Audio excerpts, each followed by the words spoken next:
ይሄን ሹመት አሰራርን፣ ህግን፣ ስርዓትን ተከትሎ የተደረገ ነገር ሁሉም ብቃት አለው፣ ሁሉም ጀግና ነው። በኢትዮጵያ የሰርግ ቀን፣ በኢትዮጵያ የደስታ ቀን መርዶ ሊነግሩን ይፈልጋሉ። ህይወት ከፍሏል፣ ደም ከፍሏል። ከተራራው ጀርባ ነው የሚመታ ጠላትን፣ ከተራራ ጀርባ እና ከህዳሴ ግድቡ ጀርባ ብዙ ሚስጥሮች አሉት። ወጣቱ ወደ መከላከያ እንዳይገባ ይሰራል።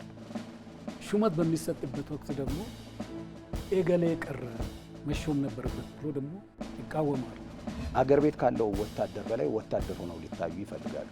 አገር ቤት ካለው ጋዜጠኛ በላይ እኛ ጋዜጠኛ ነን ይላሉ። በሆነ አጋጣሚ በዚህ ሀገር ላይ ችግር ቢመጣ ግን እዚህ የችግሩ ወላፈን እነሱ ጋር አይደርስም።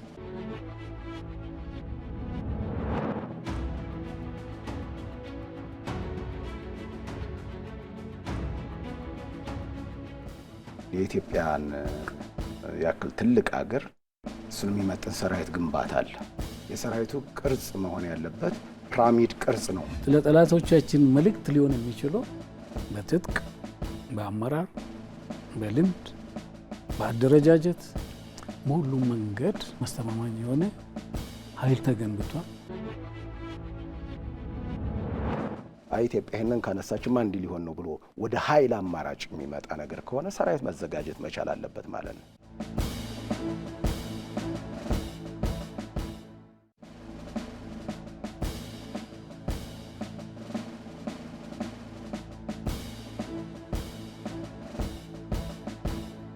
ሰሞኑን ለሀገር መከላከያ ሰራዊት ከፍተኛ የጦር መኮንኖች የማዕረግ እድገትና ሹመት መሰጠቱ ይታወቃል። በዚሁ ጉዳይ ላይ ከሀገር መከላከያ ከፍተኛ ጄኔራል መኮንኖች ጋር ቆይታ የምናደርግ ይሆናል። የሀገር መከላከያ የሰው ሀብት አመራር ዋና መምሪያ ኃላፊ ሌተናል ጄኔራል ሀጫሉ ሸለመ እንዲሁም የሀገር መከላከያ ሰራዊት የህዝብ ግንኙነት ዳይሬክተር ብርጋዴር ጄኔራል ጌትነት አዳነ እዚህ ስቱዲዮአችን ይገኛሉ። እንግዶቻችን እንኳን ደህና መጣችሁ። መልካም። መስከረም 10 2018 ዓመተ ምህረት በኢፌዴሪ ጠቅላይ ሚኒስትር ዶክተር አብይ አህመድ አቅራቢነት የኢፌዴሪ ፕሬዝዳንት ታዬ አጽቀሥላሴ ለከፍተኛ የጦር መኮንኖች ወታደራዊ ሹመት መስጠታቸው ይታወቃል። ይህ ሹመት ከሀገር መከላከያ ሰራዊት የማዕረግ አሰጣጥ መርህ፣ አዋጅ ይሁም ህግ አንጻር እንዴት ይታያል የሚለውን ሌተናል ጄኔራል ሀጫሉ ይህንን ያብራሩልን። በጣም አመሰግናለሁ። የመከላከያ ሰራዊቱ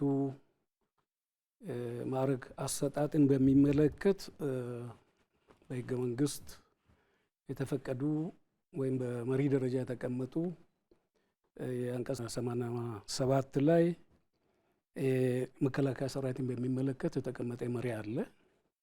የሁሉም መነሻዎቻችን ከዚህ መሪ የሚቀዱ ናቸው። ሌላ የመከላከያ አዋጅ አለ። ቀጥሎ በአዋጁ ላይ ተመስርቶ የመከላከያ የመተዳደሪያ ደንብ አለ። ከመተዳደሪያ ደንብ ደግሞ ዲቴል አፈጻጸምን በሚመለከት የሰው ሀብት አስተዳደር መመሪያ አለ። ስለዚህ ማንኛውም የመከላከያ ሰራዊት የማዕረግ አሰጣጥን በሚመለከት በእነዚህ ከአዋጅ ጀምሮ እስከ መመሪያ ድረስ በተቀመጡት ህጎች ላይ በመመስረት የሚፈጸሙ ናቸው። ስለዚህ የመጀመሪያው ህገ መንግስቱ ላይ አንቀጽ 87 ላይ ስለ መከላከያ ሰራዊት ከተጠቀሱት መርሆች ውስጥ የሀገሪቱን የመከላከያ ሰራዊት የብሔሮችን፣ ብሔርን፣ ሁሉንም ህዝብን የሚያቅፍ እና ሁሉም የኔ ነው የሚለው ተቋም እንዲሆን ምልመላው ይህንን እንዲያካትት ይፈቅዳል። ይህን መሰረት ተደርጎ ነው ሲሰራም የነበረው። የመከላከያ አዋጅም አንቀጽ 21 አካባቢ ላይ የሚገልጸው ማዕረግና የኃላፊነት እድገት ሲሰጥ መሰረታዊ የሚያደርጉ ነገሮች አሉ። ይህ ሁሌ የሚገለባበጡ ሳይሆን ኦፍኮርስ በአዋጅ ለመከላከያ የተሰጠው ኃላፊነት ነው። እሱም አንደኛ ብቃትን መሰረት ያደረገ ይሆናል። ማንኛውም የማዕረግ እድገት ከታችም ጀምሮ እስከ ላይ ኢቭን ደግሞ ወደ ጄኔራል መኮንን ደረጃ ሲደርስ ይህንን ብቃት ማዕከል በማድረግ ይደረጋል ምልመላ። ሌላ ውድድርን ነው።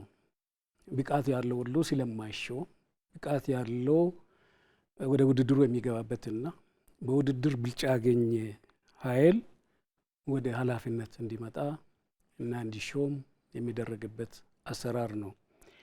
ሌላ የሚሾሙት አባላትም በተቻለ መንገድ ኢትዮጵያን የሚመስል ሁሉም የሚሳተፍበት እና ብቃቱ እስካለ ብቃት እንዲያገኝ መስራት አንድ ሌላ ጉዳይ ነው።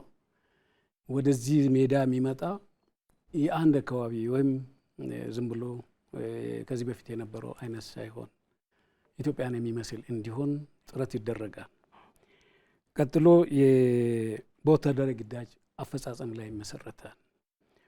ወታደራዊ ግዳጅ አፈጻጸም ስንል እሱን ራሱ በርካታ ነገሮች ልናነሳ እንችላለን። ማንኛውም በኃላፊነት ደረጃ የሚመጣ ኃላፊነት የተሰጠው አካል በተመደበበት እርከን በደረጃ እያደገ ስለሚመጣ በነበረበት ኃላፊነት ብቃት አረጋግጦ የስራ አፈጻጸሙ እንትኑ ብቃቱና የአመራር ክህሎቱን እዛ ጋር እያዳበረ ወደ ላይ የሚመጣበት አንዱ ብቃት ነው። ሌላ በስነ ስርዓት አክባሪነት ነው። እነዚህ የዲሲፕሊን ጉዳይ ሌሎቹም እዚህ ውስጥ ተካቶ የሚታዩበት ሁኔታ አለ። የአመራር ችሎታው ግምት ይገባል። የሁሉም ተደርጎ ይህን ሁሉ እንኳን የሚያሟላ አካል እንኳን ቢገኝ የመጨረሻው ክፍት የመሾሚያ ቦታው መኖር መቻል አለበት። አሁን ለምሳሌ በአደረጃጀት የሚፈጠሩ ክፍት ቦታዎች ሊኖሩ ይችላሉ። በተለያየ መንገድ ከኃላፊነት ወይም ከሚሰራበት ወደ ሌላ ቦታ ሽፍት በመደረግ ክፍት የሚሆኑ ቦታዎች አሉ።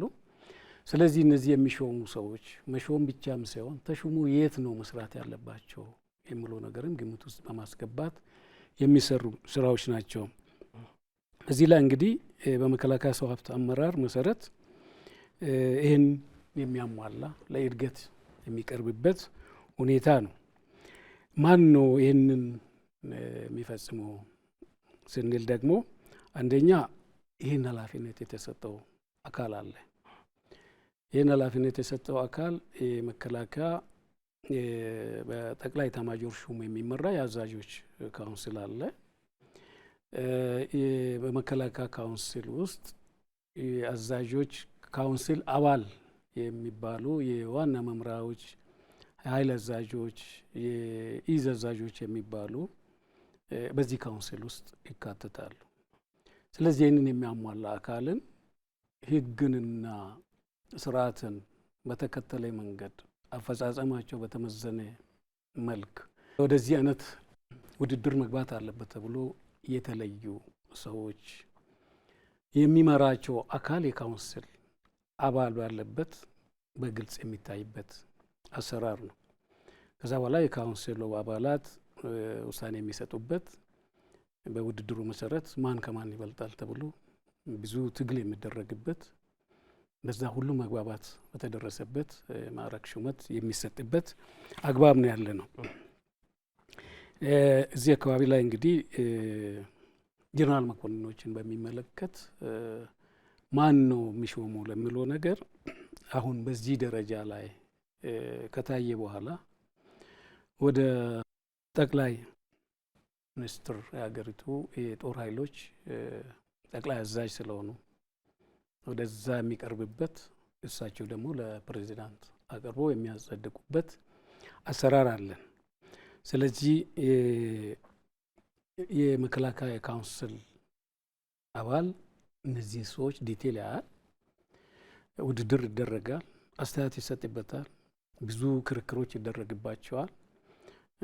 ከዛ በኋላ ብዙሃኑ የካውንስል አባላት በሰጠው ድምፅ መሰረት እነዚህ ወደ ኃላፊነት ሄዶ የሚሾሙ ናቸው።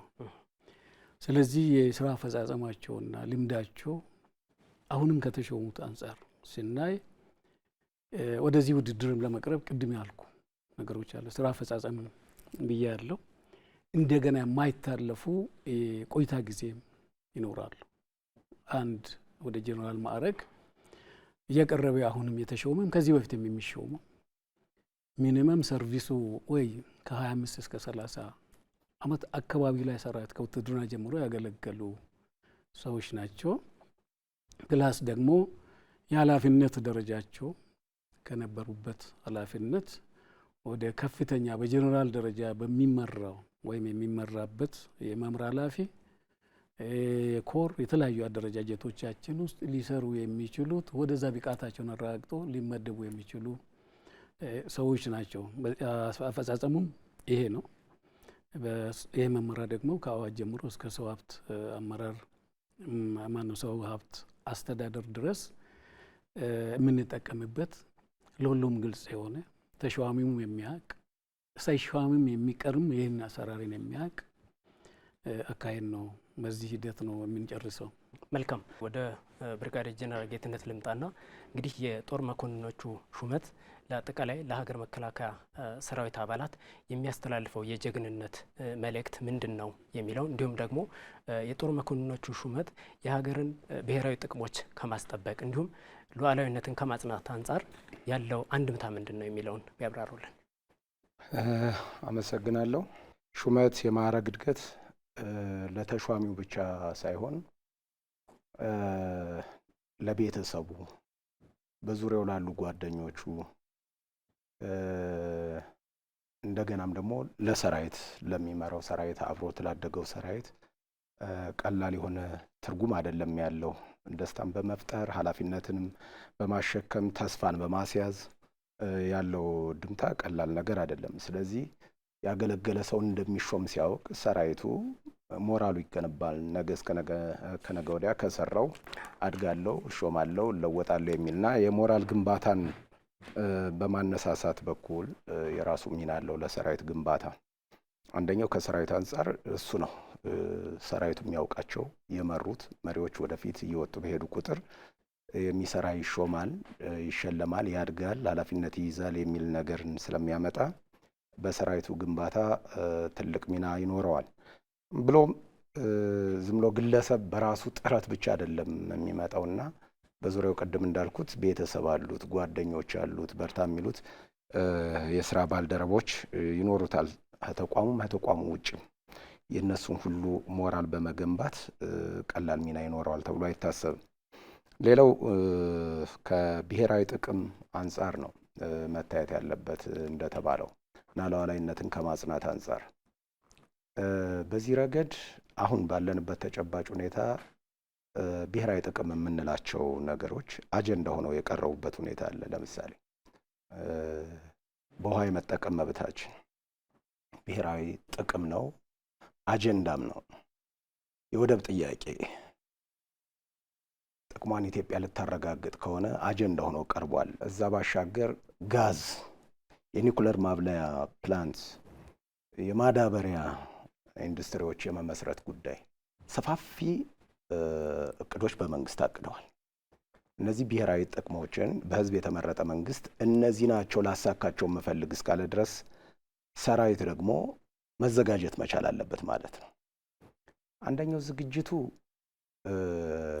ልክ ይህንን ሲያደርግ የኢትዮጵያ መንግስትና ህዝብ ይህንን ጥያቄ ሲያነሳ በሰላማዊ መልኩ ፈተዋለሁ ብሎ ነው የሚያነሳው። ግን ደግሞ ሴኩሪቲ ዳይሌማ የሚባል ነገር አለ። በዚህ ውስጥ የሚገቡ ኢትዮጵያ ይህንን ካነሳችማ እንዲህ ሊሆን ነው ብሎ ወደ ኃይል አማራጭ የሚመጣ ነገር ከሆነ ሰራዊት መዘጋጀት መቻል አለበት ማለት ነው እና የመንግስትን ትዕዛዝና ተልእኮ ታሳቢ ያደረገ ዝግጅት ስለሚኖር እንደነዚህ አይነት ማበረታቻዎች፣ ሹመቶች በሚኖሩበት ጊዜ ይሄንን ኃላፊነት በመወጣት የሰራዊት ሞራል በመገንባቱ ምክንያት ሉዓላዊነትን በማጽናት ቀላል ነገር አይደለም። ያነሳሳል፣ ሞራል ይገነባል ቀደም እንዳልኩት። ስለዚህ ትልቅ ሚና አለው። ሰራዊትን በማዘጋጀት የተሰጠ ድርብ ኃላፊነት ስለሆነ የማትጋት እድሉ ቀላል አይደለም። በዚህ መልኩ ልናየው እንችላለን። ይህ የወታደራዊ ከፍተኛ ሹመት የተሰጠው ታላቁ የኢትዮጵያ ህዳሴ ግድብ በተመረቀ ማግስት ነውና ይህ አጠቃላይ ለሰራዊቱ የሚያስተላልፈው መልእክት ከሀገር መከላከያ ሰራዊት አንጻር ትርጉሙ ምንድን ነው ይላሉ? ከህዳሴ ግድብና ከዚህ ሹመት ጋር ግንኙነት ያለው እስቲ ከሹመቱ በፊት ስለ ህዳሴ ግድብ ስናነሳ ኢትዮጵያ ህዝብ ለህዳሴ ግድብ ማድረግ ያለበትን ነገር አድርጓል ስንል ገንዘቡን አውጥቷል፣ ጉልበቱን አውጥቷል፣ በሞራል ደግፏል፣ ሰላማዊ ሰልፍ ወጥቷል፣ ሌሎች ይህን እንቅፋት ሊሆን የሚችለው ማንኛውም ነገር ታግሏል። ይሄ ሰራዊትም ከዚህ ህዝብ ያወጣ ነው። ይሄ አሁን የሚባለው ህዝብ ያደረገው ነገርም ከማድረግ የቀረበት ነገር የለም። ሰራዊት ገንዘቡንም አዋጥተዋል። ለህዳሴ ግድብ ማድረግ የሚገባው ነገር አድርጓል። ህዳሴ ግድብ እንዳይደናቀፍ ህይወት ከፍሏል፣ ደም ከፍሏል። ህዳሴ ግድብ ስራው እንዳይቋረጥ መንገድ ሰርቷል። ወደ ህዳሴ ግድብ የሚጓጓዘው ማንኛውም አይነት ለግንባታ አስፈላጊ የሆኑት ነገሮች እንዳይደናቀፉ ጠላት በሚያስቀምጠውን መሰናክልን አስወግደዋል። ለየት ተቀን 24 ሰዓት ሴቭ እንዲሆን አድርገዋል።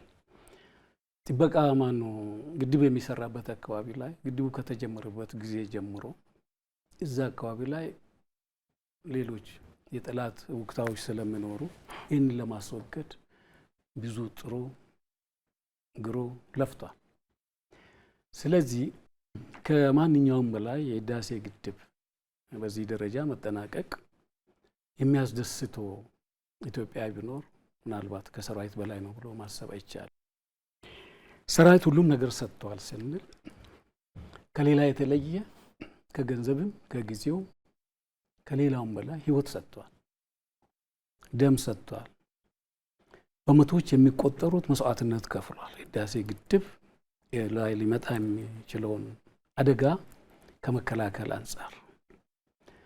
ስለዚህ ህዳሴ ግድብ ለዚህ ደረጃ መድረስ እጅግ በጣም የሚያስደስት ነው። ስለዚህ አጠቃላይ መላ መከላከያ ሰራዊት በህዳሴ ግድብ ዙሪያ ላይ እጅግ በጣም ደስተኛ ነው። መታደልም ሆኖ አንዳንዶቻቸው እዚህ ከሰማችሁትም ሰሞኑ ማዕረግም ከተሰጣቸው አካላትም ይህንን ሲመሩ የነበሩ ሰዎች የዚህ ሹመት ባለቤት ሆነ ህዳሴ ግድብ ሲጠብቁ የነበሩት፣ መንገድን ሲያሰሩ የነበሩት፣ መሰናክል ሲያስወግዱ የነበሩት መሪዎች፣ እዛ ጋር ክፍለ ጦርን ሲመሩ የነበሩ ሰዎች፣ እዛ ካለው ኮርን ሲመሩ የነበሩ ሰዎች ሁለት ነገር ነው። ኦፍ ኮርስ የህዳሴ ግድብ ለዚህ ግን መድረስ እስካሁን ድረስ ለሰሩት ደግሞ ከሌላ ጋር ተወዳድሮ ማዕረግ ማግኘት እጅግ በጣም የሚያስደስት ነው። በዚህ ድል ማግስት ላይ እንዲህ አይነት ማዕረግ ማግኘት እጅግ በጣም በሰራዊት ውስጥ ልዩ ክብርንም ልዩ መነሳሳትም የፈጠረ እና ደስተኞች ናቸው። ብርጋዴር ጄኔራል ጌትነት፣ ታላቁ የኢትዮጵያ ህዳሴ ግድብ የኢፌዴሪ ጠቅላይ ሚኒስትር ዶክተር አብይ አህመድም እንዳሉት የደም ጠብታ ጭምር የገነባው ግድብ ነውና በደም ዋጋ ተከፍሎ የተገነባ የተሳካ ግድብ ነው። ከዛ አንጻር ይህ ግድብ እውን መሆኑ ምን ይፈጥራል የሚለው እንደው ሪፍሌክት ቢያደርጉ። ግድቡ እውነት ለመናገር እዛ የሚሰራ 10 ሺህ ገደማ የሚቆጠር ሰው ቀለብ ያስፈልገዋል። የሚሰራበት ማቴሪያልም ብቻ አይደለም የሚጓጓዝ ነው። እሱን ዋጋ ከፍሎ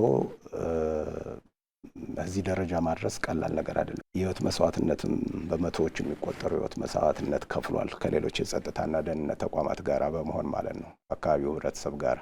ይህንን ለማደናቀፍ ብዙ ሴራዎች ተሰርተዋል እና ልማትን በማፋጠን ሰራዊቱ ከ210 ኪሎ ሜትር በላይ መንገድ ጠርጓል። ያ ኮምቦ የሚጓጓዝበት ዝሞ ማጀብ፣ ፈንጂ ማምከን፣ ታጥቆ የመጣን ማስወገድ መከላከል ብቻ አይደለም ነገሩ። የሳይበር ጥቃቶችን መከላከል ብቻ አይደለም ነገሩ ከዛ በላይ ነው። ስለዚህ ይህንን በመስዋዕትነት እንደተባለው በላብ ጠብታ በሁሉም ነገር የተገኘን ሀብት ኮምፕሌትሊ አጀንዳ የሚቀይርን በውትድርና እዚህ ቀደም እንደጠቀስኩት አንድ ሞርተር የሚባል መሳሪያ ያለንን የእሱ አመታት በድግሪ ነው። ከተራራው ጀርባ ነው የሚመታ ጠላትን ከተራራ ጀርባ እና ከህዳሴ ግድቡ ጀርባ ብዙ ሚስጥሮች አሉት። እሱን ሁሉ ድል ያደረገ ነው። ድህነትን ታሪክ የሚያደርግ ፕሮጀክት ነው። አንችልም የሚል መንፈስን እንደምንችል የተደረገ ነው። በወታደራዊ በቀጥታ እንደማይችሉን ብቻ ሳይሆን ሰርገው በመግባትም እንዳይችሉን ያረጋገጠ ነገር ነው። በሞከሩት ሁሉ አመጣጥ የመለስንበት ስለሆነ በጣም ብዙ ፋይዳ ያለው ነውና ትልቅ ነገር ነው።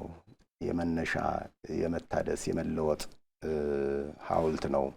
የሚባለው ቀላል ነገር አይደለም። እውነትም እንደሱ ነው። ስለዚህ ሌሎች ለማድረግ ሌሎች ልማቶችን ለማፋጠን ብሔራዊ ጥቅም ብለን ያሰብናቸውን ለማከናወን ትልቅ መነሻ ነጥብ ነው እና በሱ ልክ ነው ማየት የምፈልገው።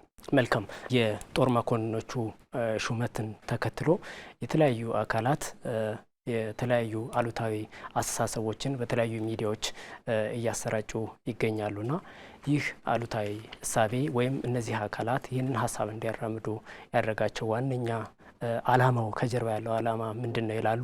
እንዲያው ምንጩስ ምንድን ነው ብሎ ያስባሉ? በመጀመሪያ ይሄ ሹመትም ሆነ በመከላከያ የሚነሱ የተለያዩ አጀንዳዎች የተቋም ጉዳይ ነው፣ የመከላከያ ጉዳይ ነው ብለው አስበው በቅንነት አይተው የሚያበረታቱ ወገኖች አሉ። ከውጭም ከሀገር ውስጥም በዚህ ሙያ ላይ በሚዲያ የተሰማሩ በጣም በርካታ የመንግስት የግል በግልም ደግሞ በዩቲዩብ በቲክታክ በተለያዩ ፕላትፎርሞች የሚያበረታቱ የስ እንኳን ደስ አላችሁ ትክክል ነው ብለው ብያኔም ትንታኔም የሚሰጡ ወገኖች አሉ። የሀገራችን ጉዳይ ነው ይሄ ጉዳይ ደግሞ የተቋም ጉዳይ ነው ብለው ለሚሰጡት ምስጋና ነው የምናቀርበው። ከዛ ባሻገር ደግሞ ይሄ ጉዳይ የራሳቸው ፖለቲካ አጀንዳ አድርገው የሚያመጡ ወገኖች ደግሞ አሉ። አንዳንድ ምሁራኖች ሲገልጹ እኛም ደግሞ እንደ ወታደር በምንባብ የምናገኘው የተለያዩ ነገሮችን ብናነሳ ድንቅ ነው። እዚህ ቦታ ላይ ይሄ ሎንግ ዲስታንስ ናሽናሊዝም የሚባል ነገር አለ። ይሄ ጉዳይ እንግዲህ ከርቀት ሀገርን መውደድ ብለን እናስበዋለን። ይሄ አዎንታዊ ጎን ሲባል በእውቀት በልፋት የተገኘ ሀብትን የስራ ልምድን አጠቃላይ ወደ ሀገር አንጥቶ ፈሰስ ማድረግ በጎ ነው። በዚህ በጎ ተጽዕኖ መፍጠር ለምሳሌ በእኛ ሀገር ደረጃ ብናይ የእኛ ዜጎች ውጭ ያሉ ዜጎች ዲያስፖራዎች ኢትዮጵያ ማዕቀብ ሊደረግባት ሲል በሰሜኑ ጦርነት አይ ኖ ሞር በህዳሴ ግድባችንም በቃን ይበቃል እዚህ በኋላ ምናምን የሚሉ ነገሮችን እንይ ሀብታቸውን ቦንድ በመግዛት ለህዳሴው ግድብ ሰለብሬት በማድረግ በመደሰት የሚያሳዩት ነገር አለ። ያፈሩትን ሀብት ምናምን አንጥተው እውቀታቸውን ልምዳቸውን አንጥተው እዚህ ወደ ሀገራቸው ኢንቨስት ለማድረግ የሚጥሩ ወገኖች አሉ። በብዙ ነገር ይሄ የሚደነቅ ነው። አብዛኛውም ይሄ ነው የሚገልጸው። ከዚህ ባሻገር ግን ባሉታዊ ጎን የሀገር ፍቅር ከርቀት ሲገለጥ ምንድን ነው የሚመስለው የሚለው ከተጨባጭ ሁኔታ ስለሚርቁ የሀገሩን ማህበራዊ፣ ኢኮኖሚያዊ፣ ፖለቲካዊ፣ ወታደራዊ ሁኔታ ያለመገንዘብ ችግር ይገጥማቸዋል እኒህ ወገኖች። ስለዚህ እነሱ ባላቸው መረጃና እውቀት ልክ ሀገርን የመተንበይ ነገር ይመጣል ማለት ነው። ለምሳሌ ጠፍቶ ሸሽቶ የሄደ ወይም የተሰደደ በችግር አይደለም፣ ቅድም ያልኳቸውን ዜጎች አይደለም። እነዚህ በሚዲያ የሚወራጩትን አገር ቤት ካለው ወታደር በላይ ወታደር ሆነው ሊታዩ ይፈልጋሉ። አገር ቤት ካለው ጋዜጠኛ በላይ እኛ ጋዜጠኛ ነን ይላሉ። አገር ቤት ካለው ተንታኝ በላይ እኛ ተንታኝ ነን ብለው ሊቀርቡ ይችላሉ። አገር ውስጥ ካለው ፖለቲከኛ በላይ እኛ ፖለቲከኛ ነን ብለው ሊያስረዱን ሊተነትኑልን ይፈልጋሉ። በደንብ ይሄ ይታያል። አገር ቤት ያለው ግን በጣም ብዙ እውቀት አገሩን እየኖረ ችግሯንም ደስታዋንም እየተካፈለ ያለው ከነሱ የተሻለ እውቀት አለው። በዚህ ትንተና ማለት ነው። ሌላ ግትርነት ያጋጥማቸዋል ይላል። ሌላው የጥላቻ ንግግርን በማሰራጨት ይጠመዳሉ፣ ምክንያቱም ሀገራቸውን አያውቁም። ሌላው ምናባዊ የሆነ የሀገር ምስል ይፈጥራሉ ነው። ግጭትን በማሳደግ ወይም በማባባስ ሚናቸው ከፍ ይላል የሚል ነገር ይነሳል። ከዚህ ጋር መፍትሄ ብሎ የሚያስቀምጠው የሀገር ፍቅር ተጨባጭ መገለጫዎች እውነተኛ የሆነ የሀገር ፍቅር በተጨባጭ እርምጃዎችና በልብ ያለ ትስስር ነው የሚለው። በዚህም ይገለጻል። በመሆኑም መፍትሄ ያስቀምጣለን። እነዚህ ዜጎችም እንደሄዱ እንዲቀሩ አይደለም የሚፈልገው። ይሄ ጽሑፉን ስናነብ የምናገኘው አንደኛ ንቁ ዜጋ መሆን ይጠበቅባቸዋል። በሁለተኛ ሰዎችን መውደድ ይጠበቅባቸዋል። በሶስተኛ ደረጃ ግንኙነታቸው ጤናማ እንዲሆን እነዚህን ይከተሉ ይላል። አንደኛ ሀገራቸውን ታሪክ ይወቁ። እንደውም በሙሉ ነው የሚለው ይወቁ የምለውን እኔ እንትን ልበል እንጂ በሙሉ ይወቁ ይላቸዋል። ሁለተኛ ታሪካዊ ቦታዎችን ይጎብኙ። የያዛቸው በሽታ ስላለ ይሄ ሊፈውስም ስለሚችል ነው። ሶስተኛ ብሔራዊ በዓላትን ማክበር ወይም ሲከበር ፍቅራቸውን መግለጽ አለባቸው ይላል። አራተኛ ለሀገሩ እድገትና ውድቀት ኃላፊነት እንዳለበት ማሰብ አለበት ይላል። ስለዚህ በእንደነዚህ አይነት ጥናቶች እኛ እያጋጠመን ያለ በጎ ያልሆነው ነገር ምንድን ነው? ዓለም አቀፋዊ ነገር ነው ይሄ። ስለዚህ እነዚህ ዜጎች የተቋም አጀንዳ ቢያንስ ብሔራዊ መግባቢያ ከሚያደርግህ አንደኛው ለምሳሌ እነሱ በሚኖሩበት ሀገር መከላከያ ይነካል እንዴ? እውነት እሱ ልምድ አላቸው? አየህ፣ መከላከያ አንደኛው አይነክ የሚያደርገው ነገር ላይ ገብተው ሊፈተፍቱ ሊያስረዱ ይፈልጋሉ። ሁሌም መርዶ ነጋሪዎች ናቸው። ለምሳሌ እነን ቅድም ክቡር ጄኔራል ሲገልጹት እንደነበር ህዳሴ ግድብ ጋር አንይ። አንዳንድ በባህል ምን ይባላል መሰለ፣ በሰርግ ጊዜ ረጅም ጊዜ የሞቱ ቤተሰቦችን የሚያስታውስ መጥፎ ሰዎች ይኖራሉ። በምትደሰትበት ጊዜ ማለት ነው። መርዶ እንኳን ቢያጋጥምህ እኮ ቆይተ ነው የምታረደው አይደል? ይሄ ደስታው ይለፍ ተብሎ። በኢትዮጵያ የሰርግ ቀን፣ በኢትዮጵያ የደስታ ቀን የህልውና ትግል ነው የምናደርገው ምናምን ሲባል የሚሰማን ኖት፣ የህልውና አይደለም የውክልና ነው በቃ።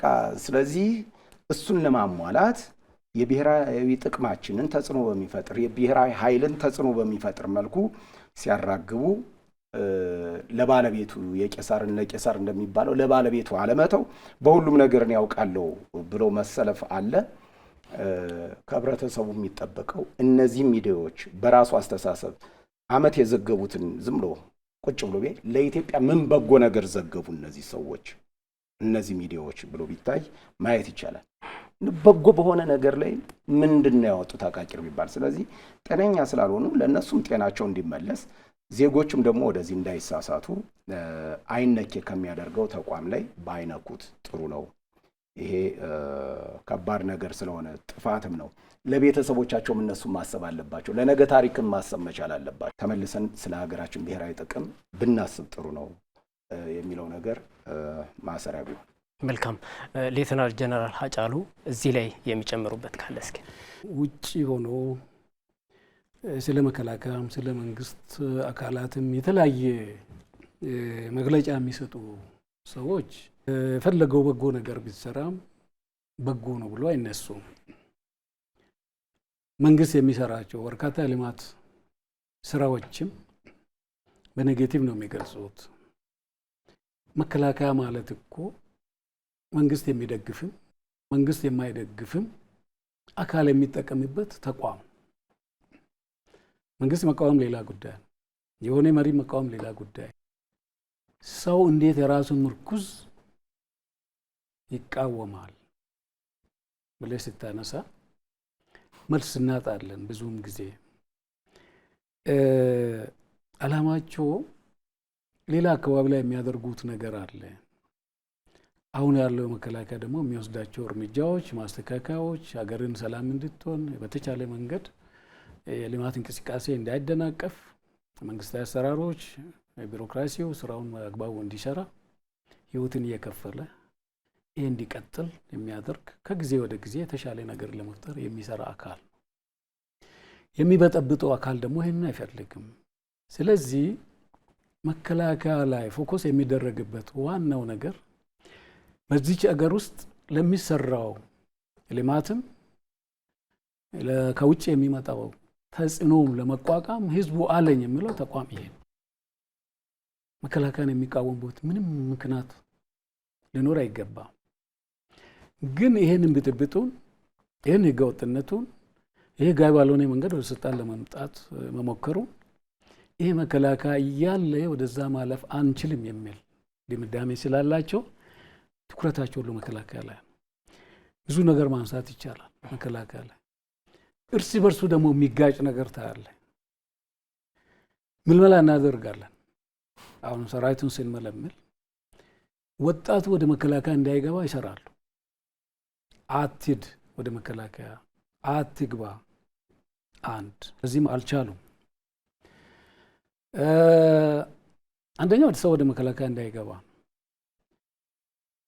ሹመት በሚሰጥበት ወቅት ደግሞ ኤገሌ ቀረ መሾም ነበረበት ብሎ ደግሞ ሀሳብ ያነሳሉ፣ ይቃወማሉ። ሹመት ላገኘው ደግሞ ተገቢ አይደለም ደግሞ ብሎ ስለዚህ አለ በጭፍን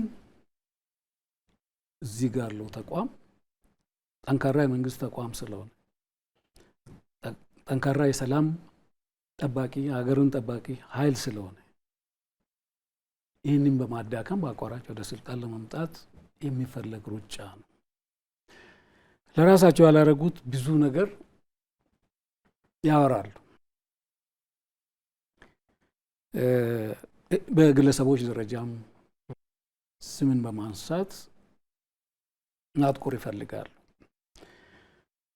በግለሰቦች በመሪዎች ላይ የሞራል ተጽዕኖ ለማድረግ የተቻላቸውን ያደርጋሉ። እገሌ የሚባል እንዲህ ነበር፣ እገሌ የነበረው ሰው እንዲህ አይነት ስራ ላይ ነበር፣ እገሌ የሚባለው እንዲህ በጠላት ስር ነበር ምናምን የሚባል ነገር ያደርጋሉ። ትልቁ የሴንተር ኦፍ ግራቪቲያችን እዚህ ሰራዊት ነው ከሚል የሚመጣ ነው። ሀገርን ለቆ አሜሪካ፣ ጀርመን ምናምን ሆኖ የፈረጠጡት እዛው ነው የሚጮሁት።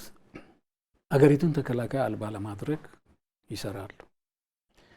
በሆነ አጋጣሚ በዚህ ሀገር ላይ ችግር ቢመጣ ግን እዚህ የችግሩ ወላፈን እነሱ ጋር አይደርስም። ለዚህ ጆሮ የሚሰጥ ኃይል የለም። እሱ ስለሆነ ነው ዛሬም ቢሆን መከላከያ መስዋዕትነት ከፍሎ ይቺን ሀገርን እያጸና የተሻለ ሁኔታን እየፈጠረ ያለበት ሁኔታ እሱ ስላለ ነው። ወደ ብሔር ይገባሉ። ምክንያቱም በመከላከያ ውስጥ የአንድ ብሔር ሰራዊት ያለ ለማስመሰል ይሞክራሉ። በአየር ላይ ነው የሚናገሩት እንጂ ወደ መሬት ላይ ያ ነገር የለም። ሰው የሌለው ስዕልን ይስላሉ። አሁን በወጣው ዝርዝር ላይ እንኳን እየተነገረ ያለው ነገር ታለ። በነገራችን ላይ መከላከያ ከዚህ አይነት ስሌት ወጥተናል።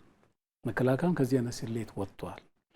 ከየት ብሔር ነው የመጣው፣ ከየት ሃይማኖት ነው የመጣው የሚለው አይደለም። ምን አይነት ስራ ነው የሰራው፣ ያንተ አፈጻጸም ከሌላ ጋር ሚዛን ይደፋል ወይስ አይደፋም፣ ዲሲፕሊን ቅድም ያስቀመጥኩት እዛ ላይ ነው ያለ ነው።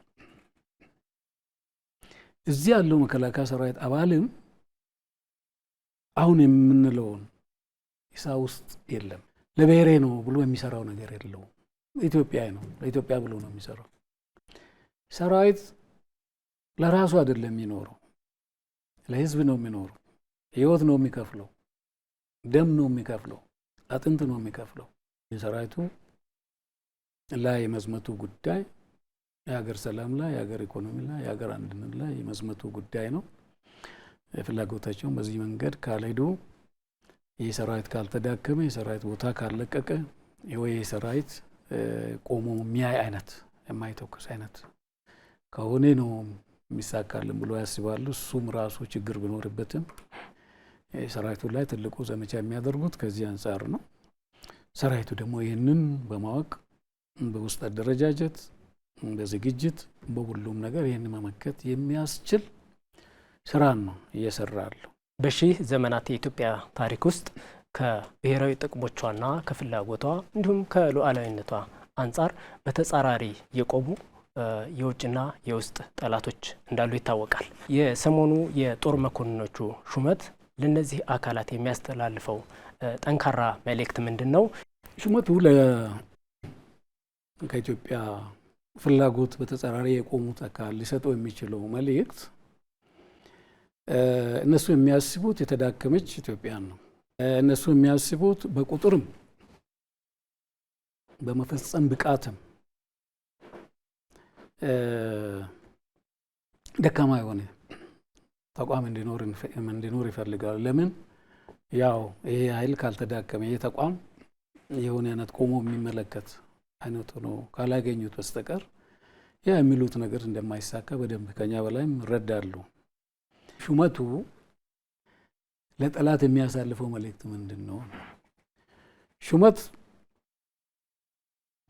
ፊውቸር ፖቴንሻል የሚባል ወደፊት ሊሰራበት የሚችል አቅምን ይመለከታል። ከዚህ በፊት ሰርቶ የነበረው ልምድን፣ ጥንካሬን እና በስራ ላይ ያገኘው እውቀት ክህሎትን ማዕከል ያደርጋል። ሰው ቆይታ ረጅም ጊዜ ስለሆነ አይሽውም። የስራ አፈጻጸሙ አለ፣ በተመደበበት ኃላፊነት ያስመዘገበው ውጤት ነው።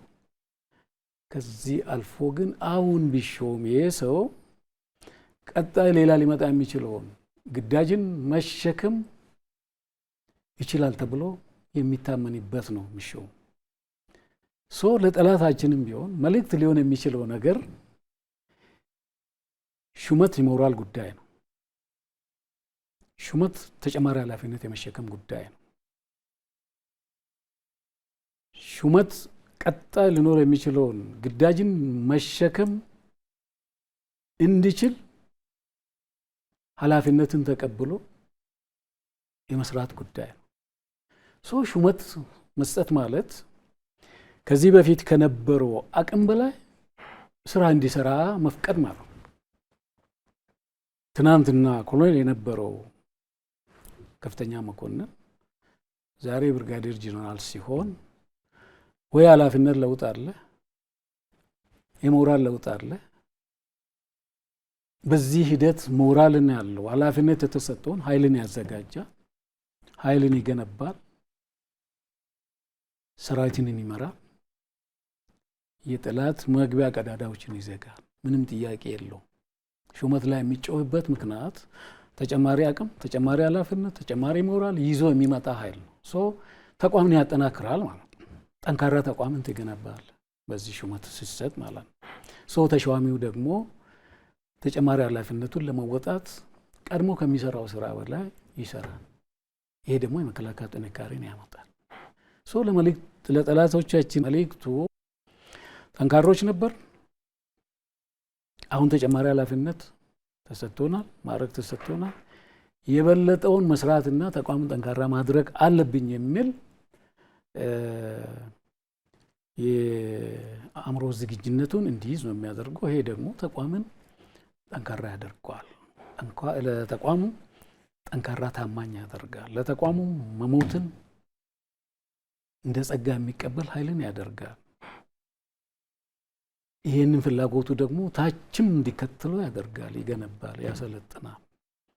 ስለዚህ ጠንካራ መከላከያ የመፍጠር ተጨማሪ ጥንካሬን የማግኘት ጉዳይ ነው። እንደ ብረት ጠንክሮ በጋራ የሚቆም ማንኛውም ግዳጅ ለመወጣት ግንባሩን የማያጥፍ ኃይል ነው የሚያደርገው። ብርጋዴር ጄኔራል ጌትነት ሌተናል ጄኔራል ሃጫሉ ያነሱት ላይ የሚጨምሩት ካለ? አመሰግናለሁ። ከብዙ መቶዎች የሚቆጠሩ ኮሎኔሎች ውስጥ 43 ኮሎኔሎች ሴሌክት ተደርገው ወደ ብርጋዴር ጄኔራልነት ሲያድጉ የቀሩት ኮሎኔሎች ብቃት የላቸውም ማለት አይደለም። ከምርጦች መምረጥ ጉዳይ ነው። ነገ ከነገ ወዲያ በሚመጣ ሹመት የሚካተቱ ናቸው። ሁሉም ብርጋዴር ጄኔራሎች ውስጥ ወደ ሜጀር ጄኔራል ያደጉት 17 ብቻ ናቸው። ሌሎች ብቃት የላቸውም ማለት አይደለም። መመጣበት ስላለ ነው። ካሉን ሜጀር ጄኔራሎች ውስጥ አገሪቱ ካላት ሜጀር ጄኔራሎች ውስጥ 2 ናቸው ሌተናል ጄኔራል የሆኑት። ሌሎች ብቃት የላቸውም ማለት አይደለም። የምርጫ ቅድም ሲገለጽ ከነበረው ጋር ተያይዞ ነው። ካሉን ሌተናል ጄኔራሎች ውስጥ 4 ናቸው ሙሉ ጄኔራል የሆኑት። ኢማጂን። አሁን ምንድነው እንግዲህ አንደኛው ነገር ሸፕ የሚባልን ነገር እስኪ እንየው። አደረጃጀታችን የኢትዮጵያን ያክል ትልቅ ሀገር እሱን የሚመጥን ሰራዊት ግንባታ አለ። ስለዚህ ይህ ግንባታ አንደኛ ሸፕለስ አይሆንም። ምንድነው የሰራዊቱ ቅርጽ መሆን ያለበት ፒራሚድ ቅርጽ ነው። ኦቫል አይሆንም፣ የሆነ ፔንታጎን ቅርጽ አይኖረውም፣ ወይም የበርሚል ቅርጽ አይኖረውም። ስለዚህ እሱን ታሳቢ ተደርጎ የወደፊቱ ሁኔታ ታሳቢ ተደርጎ የሚደረግ ነገር ነው። ስትሾመው የት ቦታንም ታሳቢ ተደርጎ ስለሚመጣ ማለት ነው። ይህንን ለወታደራዊ ጠበብቶች፣ ለሚሊተሪ ስትራቴጂ መሪዎች ነው መተው። የወደፊቱን ግዳጅ ተንብየው ምናምን ብለው የሚያዘጋጁት እነሱ ማለት። በውትድርና ውስጥ ለምሳሌ ሁሉም መምህር ርዕሰ መምህር አይሆንም። ሁሉም የዩኒቨርሲቲ መምህር የዩኒቨርሲቲ ፕሬዝዳንት አይሆንም። ሁሉም ወታደር እንደዚሁ ጄኔራል ላይሆን ይችላል። ኮሎኔል ሆኖ ጡረታ የሚወጣል፣ ሻለቃው ነው የሚወጣለ። የሀገራችን ኤክስፒሪየንስ ያለምን እንተውና ሀገራችን ውስጥ ይሄንን ስንናገር ጡረታ ያወጡ ሰዎች በየአካባቢው ስላሉ ሻምበል ሆኖ የሚወጣለ ወይም መስመራዊ መኮንን ባለሌላ ማዕረግ ሆኖ የሚወጣለ አገሩን አላገለገለም፣ መስዋዕትነት አልከፈለም፣ አይከበርም። ስለዚህ ሁሉም ክብር አለው፣ ሁሉም ብቃት አለው፣ ሁሉም ጀግና ነው። የመምረጥ ጉዳይ ሲመጣ ግን ሴሌክት አድርገህ ባለ ሳይዝ ባለ ክፍት ቦታ ቅድም ሲባሉ በነበረው መመዘኛ መጥቶ ሲታይ ግን የምርጫ ጉዳይ ምርጦች ነው የመምረጥ ጉዳይ ይመጣል ማለት ነው። ስለዚህ በሱ ማሰብ በጣም አሪፍ ነው። እንደገና ይህንን ተቋም በደንብ ማወቅ አሁን ያለንበትን የአየር ኃይል ደረጃ፣ አሁን ያለንበትን የቴክኖሎጂ ደረጃ፣ አሁን ያለንበትን የባህር ኃይል ደረጃ፣ አሁን ያለው የምድር ኃይል ደረጃ፣ አሁን ያለው የስታፍ አወቃቀር፣ አሁን ወደ ውጭ የምናሰለጥነው፣ አሁን በሀገር ውስጥ አጠቃላይ መዋቅሩን እንደ በነበረህ መረጃ ልክ እንዳልኩት ቅድም ከተነበይክ ስህተት ውስጥ ትገባለህ። ስለዚህ ይህንን መተው ለባለሙያው ለአመራሩ መተው በጣም አሪፍ ነገር ነው። ስለዚህ መሪዎቻችን ብቃት አላቸው። ይሄ ለውጥ ከመጣ በኋላ እውነት ለመናገር የሰራዊቱን ደመወዝ በማሻሻል የሰራዊቱን ኑሮ በማሻሻል አደረጃጀቱን በማስፋት ሞራሉን በመገንባት የቤት አገልግሎት በመስጠት በልማቱ ዘርፍ በግብርና ራስን በመቻል በጣም በርካታ ለውጦች መጥተዋል። እሱን አንደኛው ነው። ይሄ የማዕረግ ሁኔታ አንደኛው ነው። እንደገና ፍጡር ነን አይደል? ጄኔራል ይሰዋል እኮ በተለያየ ነገር፣ ጄኔራል ይታመማል እኮ፣ ጄኔራል ጡረታ ይወጣል። ስለዚህ መተካት አለበት።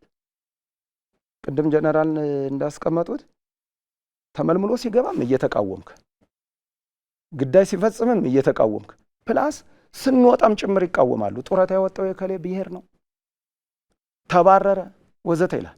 አንድም የተባረረ የለም እኮ በዚህ አሁን ለውጥ መጣ ብለን ይሄ የኢትዮጵያ ሰራዊት ነው፣ የብሔር ሰራዊት አይደለም። የሆነ ውክልና የለውም፣ የሚወክለው ኢትዮጵያን ብቻ ነው። ብሔር የለንም፣ ሃይማኖት የለንም፣ የፖለቲካ ሀሳብ የለንም ብለን አንድ ሀገራዊ ሰራዊት ከተገነባ በኋላ በዚህ አስተሳሰብ እየተቀረጸ የተባረረ ጄኔራል የለን። በጡረታ ጊዜ ጨርሶ ሲሄድ መተካት መቻል አለበት። ግን በዚህም ያጥላልሃል። ስለዚህ ስትገባም አጥላልተህ ግዳይ ስትፈጽምም ማጣ እስቲል ስንወጣም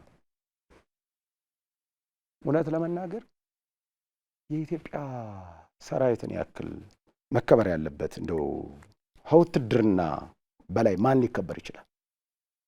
ውትድርና በመጀመሪያ ደረጃ ሰው እንድትሆን ይቀርጽሃል። ሰው እንድትሆን የምር ሰው ሁሉ ሰው አይደለም ልልህ አይደለም። ሰው እንድትሆን የምር ሀገሩ የሚወድ ሰው እንድትሆን ቀርጸሃል። ከቀረጸ በኋላስ ሰው እንድትፈጥር እንደገና ደግሞ ያነሳሳል። ሰው ትፈጥራለህ። ስለዚህ ወታደር ያልተከበረ ማን ነው የሚከበረው? እንደገና አሁንም ደግሜ እለዋለሁ፣ በመንግስት በህዝብ በተመረጠ መንግስት መታዘዝ ምክንያታዊ ነው፣ ትክክል ነው። ታዲያ ለማን ልንላላክ ለማን ልንታዘዝ ይፈልጋል? ለጽንፈኛ ወይም ለዲያስፖራ ተገዛ ተባል? በመንግስት መታዘዝህንም ሊታች ይፈልጋል። የከሌ ጦር የከሌ ጦር የከሌ ጦር እያለ ማለት ነው። ስለዚህ በዚህ ነገር ህዝባችን ሚዛኑን አይስትም። ዛሬ ግዳጅ በምንፈጽምባቸው ቀጠናዎች በሙሉ ሰራዊቱ ያንን ውዥንብር ተወጥቶ ምን እንደሆነ በተግባር አይቶታል። አሁንም የኢትዮጵያን ሉዓላዊነት የኢትዮጵያን ብሔራዊ ጥቅም በመጠበቅ በኩል መስዋዕትነት እየከፈልን እንጠብቃለን።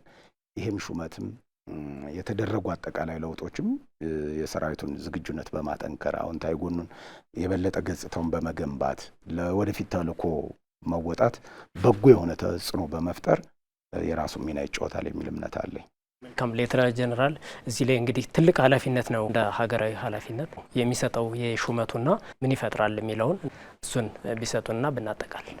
መከላከያ ኃይል መኖር ማለት ለአንድ ሀገር በጣም ወሳኝ ከሚባሉት ተቋማት አንዱ መከላከያ ነው። ሌሎችም አሉ። ይህን እንግዲህ ጠንካራ ማድረግ ማለት አስተማማኝ ሀገርን መፍጠር ነው። በዚህ የሚያፍር ካለ ምናልባት ጠላት ብቻ ነው ሊሆን የሚችለው። የኛ መከላከያ ኃይል አሁን አንዳንድ ወገኖች ከሚሉት እነሱ ከሚያጣጥሉት ከሚያናንቁት በተቃራኒ ነው የምታገኘው። ሰላም ማስከበር ተልእኮ ተሰጥቶት አደጉ ከሚባሉት ሀገሮች በኢኮኖሚም የሚበልጡን በሆነ አይነት ቴክኖሎጂ ትጥቅም ከሚበልጡን በላይ ግዳጅን በአስተማማኝ ሁኔታ የሚፈጽም ነው። ብዙ የተለያዩ ሀገሮች ምስክርነታቸውን ይሰጣሉ። በጣም ቆራጥ፣ ለህይወቱ የማይሳሳ የተሰጠውን ግዳጅ በሰው አገርም ቢሆን በተገቢ መንገድ የሚፈጽም ብርቅ እና በጣም የሚደነቅ ሰራዊት ነው። ይህ ሰራዊት የህዝብ ሰራዊት በትጥቅ፣ በአመራር፣ በልምድ፣ በአደረጃጀት በሁሉም መንገድ እየተጠናከረ ነው ያለው። በየጊዜ ብዙ በሺዎች 10 ሺዎች የሚቆጠሩ ወጣቶች መከላከያን መርጦ ይገባሉ። ሲሰለጥኑ ታያላችሁ። አንድ ሰው 50-60 መኪና አንቀሳቅሶ ወደ ማሰልጠኛ እስኪሄድ ድረስ እየዘፈነ የሚመጣ ወጣት ነው ያለው። ስለዚህ ተቋማችን አሁንም በአስተማማኝ መንገድ ላይ ነው ያለው። ሹመትም ደግሞ ይህንን የሚያጠናክር ነው። አሁን የሚታየው ላይ ያለው የተወሰነ ቁጥር ያለው ከ60 ምናምን የማይበልጥ ሰው የጀነራል ሹመት ካል ስለሆነ ብቻ መነጋገር አድርጎ ያውሩት እንጂ በየደረጃ የሚሰጡ ሹመቶች፣ የሚሰጡ ኃላፊነቶች ሰራዊትን ጠንካራ የሚያደርጉ ናቸው። ለምን ሹመት በመከላከያ ትልቅ እና በጣም ውስብስብ መንገድ አለው። አንድ ወታደር ገብቶ ምክትል አስር እንኳን ለመሆን 3 ዓመት በውትድርና መታሸት መቻል አለበት።